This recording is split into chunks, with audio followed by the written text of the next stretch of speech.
నేను చచ్చిపోతే మీకు చావే లేదు. భారతీయుడుకు చావే లేదు.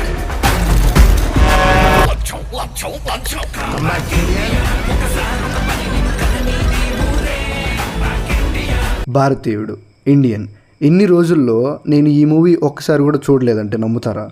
ఎస్, నేను చూడలేదు. నాకే ఆశ్చర్యంగా ఉంది ఎందుకు చూడలేదు అని. ఓకే, ఇండియన్ చూసా తెలుగులో, ఎలాగో రేపు రిలీజ్ ఉంది కదా ఇండియన్ 2 అని. అండ్ ఎస్, ఇండియన్ 2 చూడాలి అంటే 1 చూడాలి. ఎవరుంటారులే ఇండియన్ 1 చూడకుండా, నాలాంటి వాళ్ళు తప్ప. ఓకే, ఇండియన్ చూసిన తర్వాత అనిపించింది ఇది నిజంగానే కల్ట్ మూవీ అని.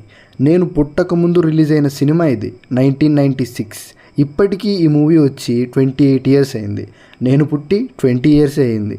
మూవీ చూడడం అయ్యాక సేనాపతి క్యారెక్టర్ మీద విపరీతమైన అభిమానం వచ్చేసింది. అలాంటి ఒక క్యారెక్టర్ చనిపోకూడదు, మళ్ళీ మళ్ళీ రావాలి అనిపించింది. ఆ క్యారెక్టర్ని ఒకే సినిమాలో అతని గురించి చూసింది సరిపోలేదనిపించింది. సో ఇండియన్ 2 కోసం వెయిటింగ్. నేను ఒక్కడిని చూస్తే సరిపోతుందా? ఆల్మోస్ట్ ఉండరు. ఇన్ కేస్ ఇండియన్ చూడని వాళ్ళు ఉంటే తప్పకుండా చూడండి. సేనాపతి క్యారెక్టర్కి ఫ్యాన్ అయిపోతారు. సేనాపతి హీ హ్యాస్ నో టాలరెన్స్. ఎవరైతే దేశానికి హాని చేసే పనులు చేస్తారో వారిని ఎవరిని వదిలిపెట్టడు. అది సొంత కొడుకైనా కూడా చంపేస్తాడు. కొడుకుకి ఆడిస్తున్నప్పుడు మీసం గుచ్చుకుంటుంది అని మీసం తీసేసిన సేనాపతి. అలాంటిది తప్పు చేశాడని కొడుకును కూడా చంపడానికి వెనుకాడ్డు. ఇప్పుడు ఇండియన్ 2 ట్యాగ్ లైనే జీరో టాలరెన్స్. అది నన్ను బాగా ఎక్సైట్ చేస్తుంది. ఇకపోతే సేనాపతి ఎలాంటి మనిషి అంటే, స్వతంత్ర పోరాటంలో సుభాష్ చంద్రబోస్తో కలిసి పోరాటం చేసినవాడు. భారతీయుడిపై తెల్లవాడి బొమ్మ చేయబడ్డా కూడా తట్టుకోలేడు. అతన్ని ఎవ్వరూ ఏమీ చేయలేరు. దేశం కోసం ప్రాణం ఇచ్చే మనిషి. కానీ ఈ దేశమే అలాంటి మనిషిని చావనివ్వలేదు.